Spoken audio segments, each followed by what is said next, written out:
All right, everybody, welcome back to another repair video. Now, the point of this video is more so, or should I say was more so, to demonstrate on how to recap a vintage television like this.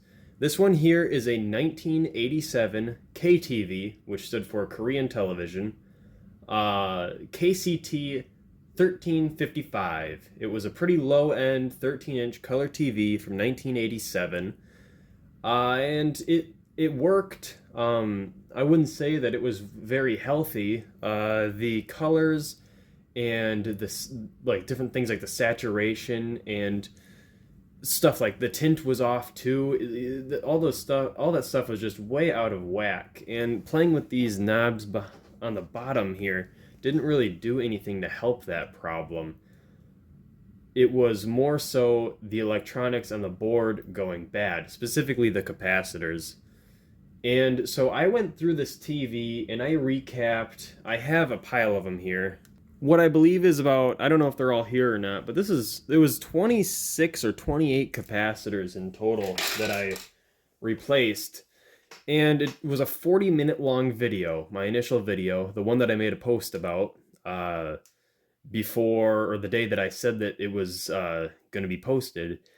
But while editing the video, the entire video was deleted, all but minute 10 to minute 21. So I was left with this weirdly cut 11-minute video that didn't really show a whole lot of the repair process. So here we are now, and overall, I would say that the video from yesterday was a failure. Not in the sense of working on the TV or anything like that. It was a failure because the whole point of the video was not to repair the TV, it was to demonstrate how to repair a TV. So we're going to go through this TV again today. I don't know if I'm going to take it apart, as in like take my components that I replaced. I'm going to like remove them and then put them back in. Or maybe I can recap the tuning board up here for this button tuner, because I did not change the capacitors on that. But we're going to change some capacitors in this video. We're going to do some live and I'll do some off camera just to demonstrate how to do the job. Once you have TVs this old, this is on the new side for me. I don't really do stuff from like the 80s. I more so work on TVs from the 70s and before. But these TVs are getting to the age where they start to have capacitor failures.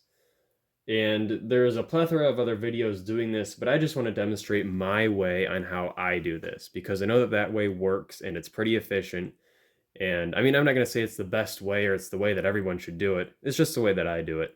So without further ado, let's take this old TV apart. I should mention that this VCR down here is a 1987, both the TV and the VCR from 87. It's a JVC model HR-D217U, which I believe was a light professional VCR. At least that's what I read online. I don't have any confirmation of that from JVC. But it's very featureful. It has a lot of neat features. One thing that I find interesting about this VCR is that cancel for the clock set and whatever is not spelled Cancel. It's spelled Cansel. I don't know why it's like that, but I guess it just is. I don't know.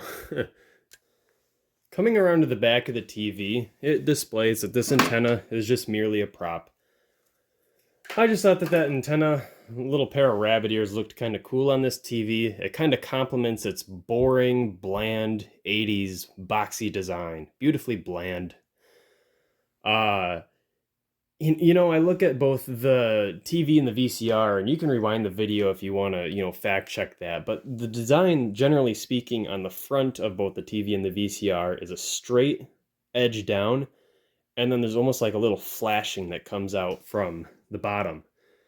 And it's very 80s, and you can tell that the person who designed both of these electronics, I should say the people, because obviously it wasn't the same person, their hair probably went like this. They probably ran their fingers through it like this. Like that. Just like Lee Iacocca and the Ford Falcon. If you know where that joke came from. That's where I got that joke. But it is an 80-watt TV, which is interesting because I have an old Zenith in my TV CRT backlogs. It's an 83 Zenith, and it takes 75 watts, which is a little interesting because the parts are more rudimentary in it. There's not as many like ICs, is what I mean by that. It has a rotary tuner rather than just buttons, and it also is a made in USA TV, so it's not built as efficiently as these overseas TVs. But I mean, I don't know. Maybe the fact that this thing has a remote sensor for like a remote control, which is long gone by now, but maybe the fact that it has one of that is why it's a little higher wattage, because that's a pretty big module in here. It was made in May of 1987, and it features both these older F-type connectors up here with UHF and your standard cable input for VHF. Now, I'm glad that it has this lower connector because older TVs, like that Zenith, only have these F-type connectors up here, 75 ohm, and this is 300 ohm. But yeah, if you have these kind of connectors, unless you can get the adapter that takes these and puts it to this, you're kind of landlocked with using an antenna, which of course isn't really a good thing for this day and age, since there's no analog TV anymore. Here's that older Zenith over here. It's a good old set. I've had this set for 11 years, and it worked for most of them, but now it needs some repairs because it can't really fine-tune anymore. But coming around to the back, you can see that it has an adapter on it for the normal connector, but it actually only has those two, and it has a little knockout slot where you could add in a 300 ohm connector, but that was not filled in. Now, if we're taking a look at an even older TV, this is a 1970s Panasonic, and you can see that it only has these connectors as well. So does this 81 Panasonic. However, unlike the Zenith, somebody actually filled in that knockout slot and added in a 300 ohm connector, which is not factory. However, I think you could get a kit for it from the factory. I don't know. But yeah, that's just a little example on old connectors. Well, let's get into this TV, and I'll kind of show my work from yesterday. Alright, so we got the back off, revealing that this is a Samsung TV. Most of the components in here are Samsung branded, such as, well, the CRT. A couple components on the board are Toshiba branded, which is no surprise, but majority are Samsung, which is kind of interesting.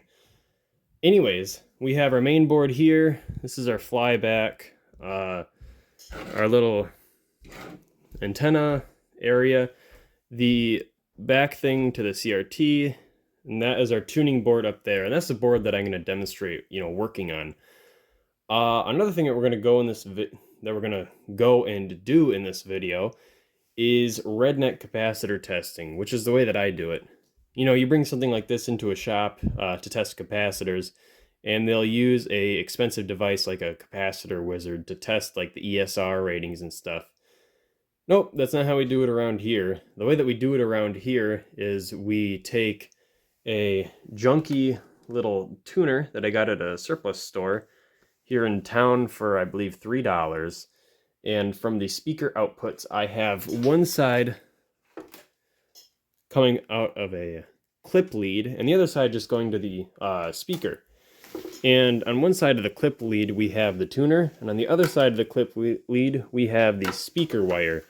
And when these two touch, of course, they complete the circuit for the speaker, and you can hear music. Now, on bad capacitors, one way that you can test them is by putting the capacitor, like here we have the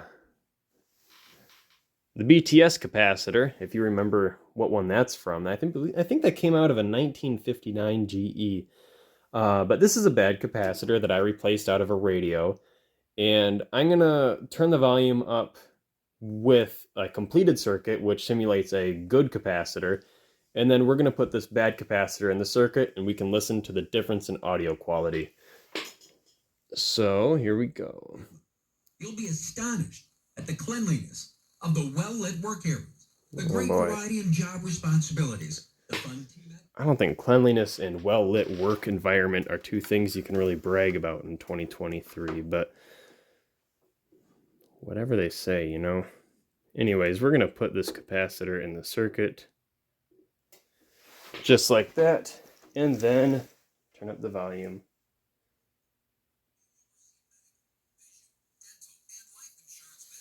See how quiet that is? How tinny it is? Sounds terrible. The volume's all the way up and it's only that loud. Plus it's super tinny. So this is a bad capacitor, and that's how that capacitor tester works. Isn't that kind of neat? Anyways, yeah, that's how we do it around here, and that's one way that you can do it at home. Just for fun, this is a really, really old Solar brand capacitor. This is a sealed tight paper capacitor. This was from a 1935 Coronado Tombstone radio. I replaced this capacitor. This is, of course, a bad one. You got to change all these old paper capacitors because they'll burn out other components. That's for another video, though. But we're just going to throw this one in the circuit. And almost 100-year-old capacitor. Is it bad? Yep.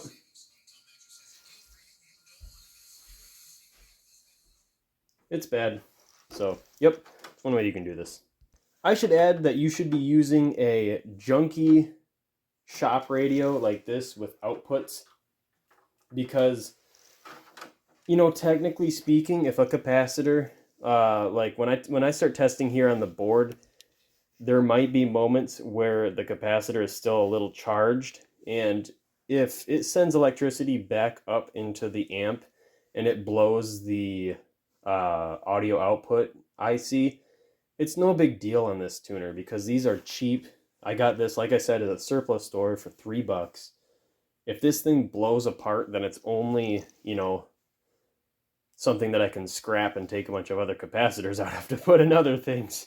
So yeah, no big deal if this tuner blows apart. It's just something of note. Don't go destroying something that you care about. I should also note that that's never actually happened to me. I've never actually, you know, wrecked this tuner, obviously, while doing this, but just something to keep in mind. Well, what did I do yesterday? As you can see in our bad capacitors over here, not this Bumble Bomb, that's from something else. All those blue and black capacitors were in all of the places where these new black capacitors are now. And the blue capacitor that you see here and some of, you know, these three here, this is one that I changed probably 3 years ago. That one there and a couple back in there, those are ones that I don't have parts for right now. I'm just gonna have to send away for those because I don't have them on hand. But I was able to change about 28 in total, and I'll flip the board over so we can take a look at my work.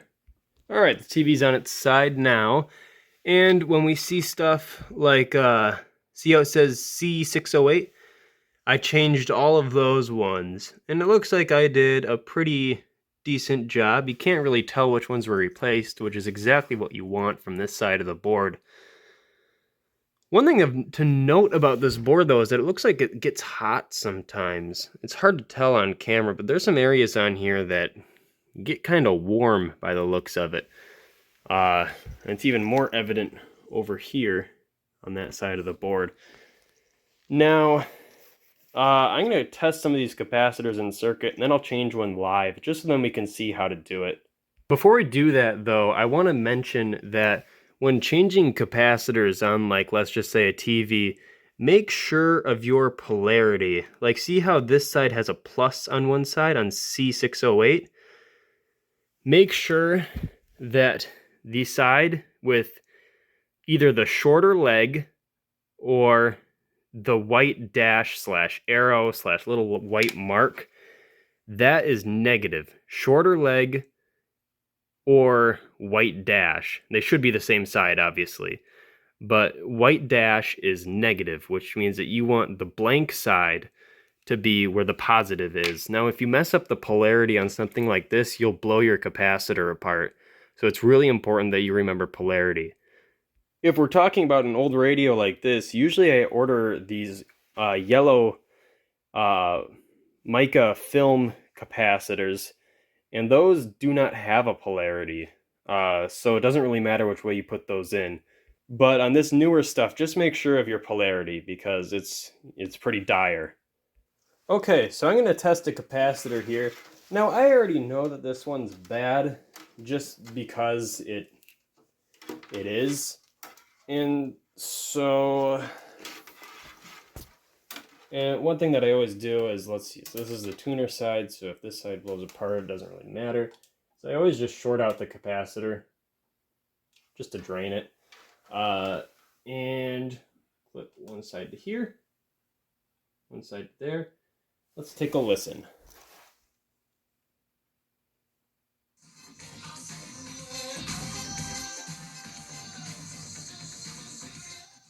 You know, that's really not bad. I think that if I had the parts on hand for this one, I would still change it just because. But that one doesn't seem too terrible. All these little blue ones that I changed yesterday, they were all garbage. Here, I'll hook one up right now, actually. I hope that I don't eat my words and this one was actually good. Because after a while, I just didn't even test them anymore. I just went for it.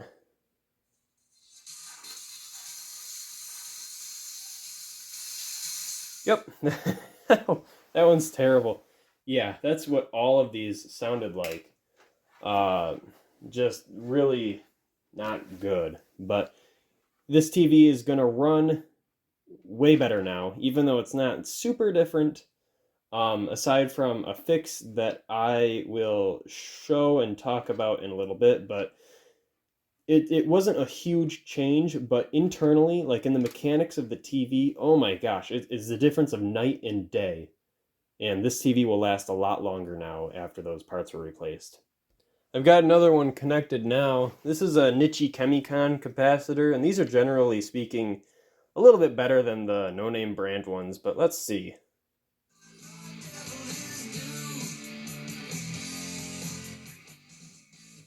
It's not perfect, but it's way better than what it could be. Another one here up on the circuit. It's also pretty decent. This one over here is a little worse than the other ones. I don't know if you can really tell, but the music's a lot more tinny and empty sounding.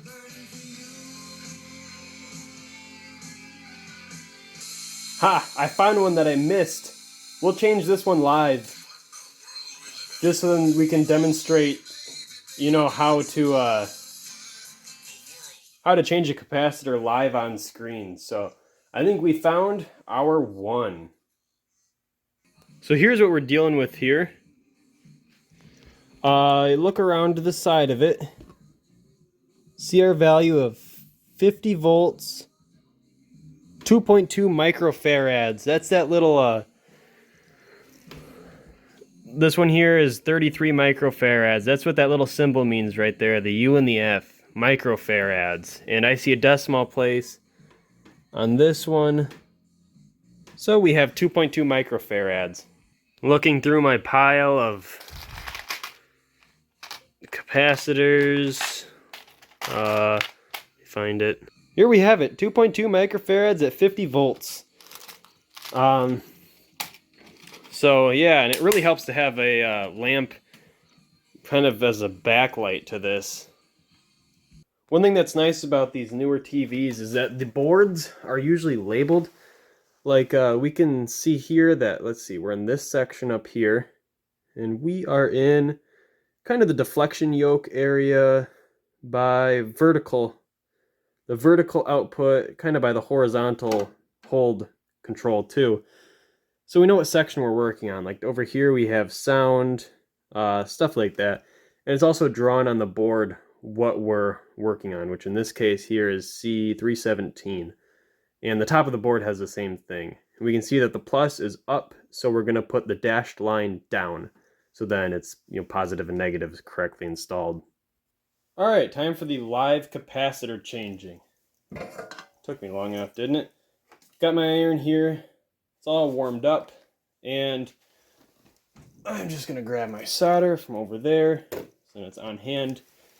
And now I don't really care about this. Oh, well, there goes the back of the TV.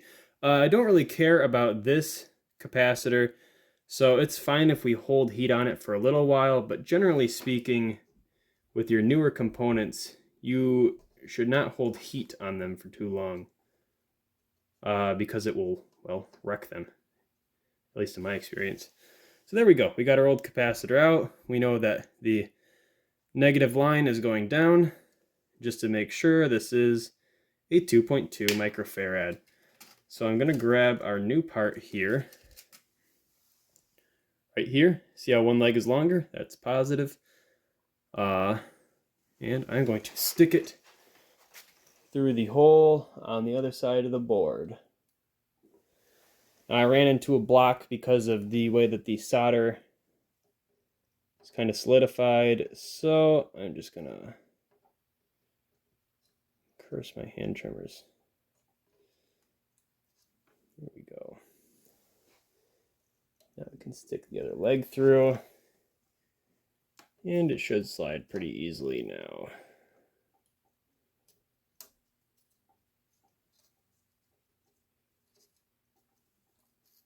Of course, I'm having trouble with this. Now that the camera's running, there we go. There we go.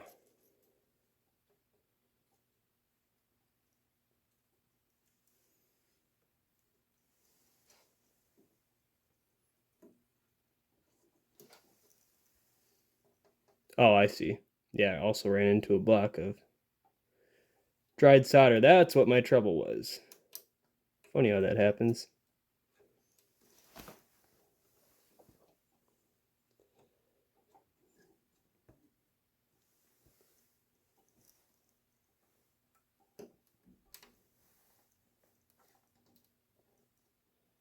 This one is being troublesome. I'm just gonna get some pliers, pull the other leg through.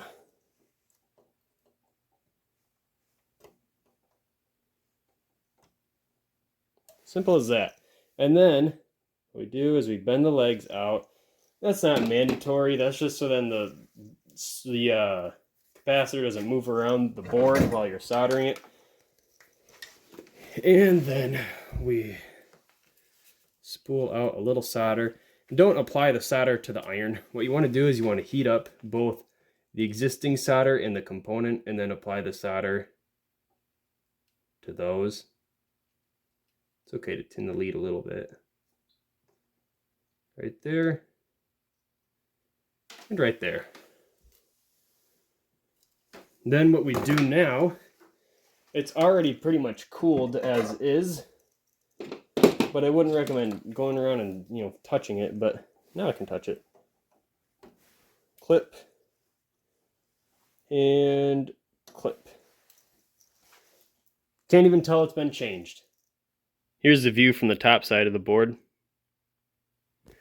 This one back here, I left, I think, a little too much leg on, but it's okay.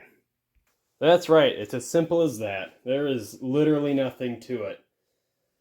Now that's coming from me, and I've been doing this for 7 years. Actually, I've owned this TV for 12 years. This is my first vintage television. I've got it 12 years ago. Ironically, it was given to me so then I could take it apart and plan to not put it back together. But instead, I got a new power cord for it, which is what was missing when I first got it. And I got the power cord back on there. And it worked, but it didn't work too well when it first got working. The problem was that everything was kind of purple tinted, and also the colors would usually be kind of off as a whole, I guess. So, I mean, yeah, that's the same thing as purple tinted. Deep colors like royal blue and dark reds would show up as black. And I should mention that this has been a problem on this TV until yesterday when I made the original version of this video. Changing the capacitors fixed all those problems. It also had a weird problem with the visuals where The top maybe quarter or third of the screen was it had like the normal, what should be displayed in that section, but it also had overlaid on top of that, it had that reversed, like mirrored, flipped kind of. Um, and initially I thought that that was a problem with the magnets, like in the yoke and stuff like that. But once I changed the capacitors, all those problems went away. It was as easy as that. Uh, So, I mean, yeah, just a simple job can go a long way. And I should mention that changing 28 capacitors yesterday while filming the video, including setup and teardown time, uh, and, my ramblings and dialogue, that job took 2 hours. Realistically, if I were to just, no camera, no nothing like that, this job would have probably taken 45 minutes to an hour to replace all those capacitors. It's really easy and it can get something like this back on the road like that. So, yeah, that's kind of where we're at on this one. Um, I should also mention this has been like my main TV since 12 years ago. I've changed them out from time to time, but I'd say out of those 12 years, I would say probably 7 of them, this has been my main TV. So I've cranked a lot of hours on this set. Uh, and I think I had a lot of hours on it to begin with, and it's a pretty cheap TV, so not a great combination, but it works and it works good, so I mean, I can't complain. Okay, so this TV is thrown back together, so let's test it. Alright, and here we are, back with our original setup from before. Uh, let's try it out. Why don't we? Here we go.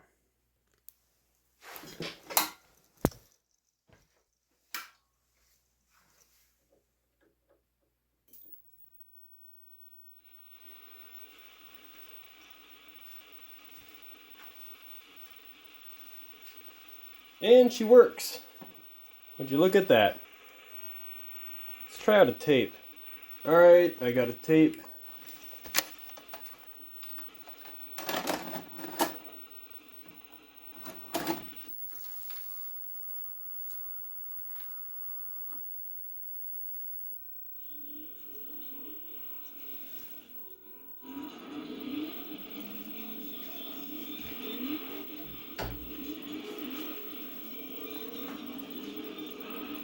And would you look at that, it works. Looks like our tracking is a little off. This VCR does not have auto tracking, it is manual tracking.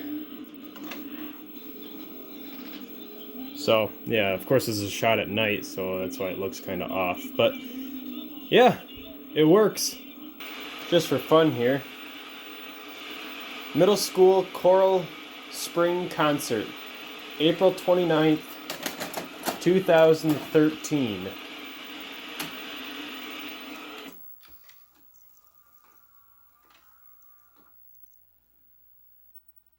Anybody here in middle school in 2013?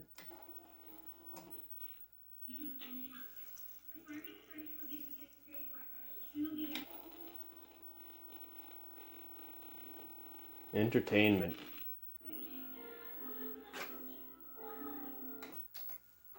So, yeah, everything seems to work just fine on the TV. No complaints there. This is the best that this TV has looked in, well, at least the 12 years I've owned it. And just because I know some people like CRT power downs, there you go. The screen collapsing in on itself. Anyway, I think, I hope that this video that did its job of,